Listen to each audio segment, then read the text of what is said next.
تصريح خطير من الفتاة الفرنسية التي اتهمت أشرف حكيمي باغتصابها، وتورط كيليان مبابي في هذه القضية، وتبرئ أشرف حكيمي أمام القضاء الفرنسي. شاهد ماذا حدث. ولكن قبل التفاصيل لا تنسوا ذكر الله والصلاة والسلام على رسولنا محمد صلى الله عليه وسلم. بعد توجيه القضاء الفرنسي تهمة الاغتصاب لأشرف حكيمي باغتصابه فتاة فرنسية تبلغ من العمر 24 عاما فقط،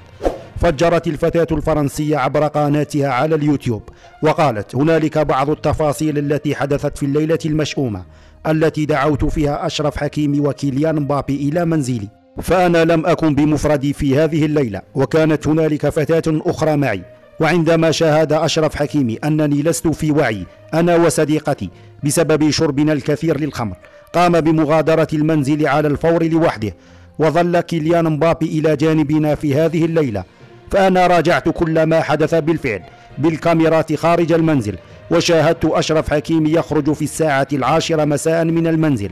بينما خرج كيليان مبابي في 1 صباحا، وأعتقد أنه هو من قام باغتصابنا.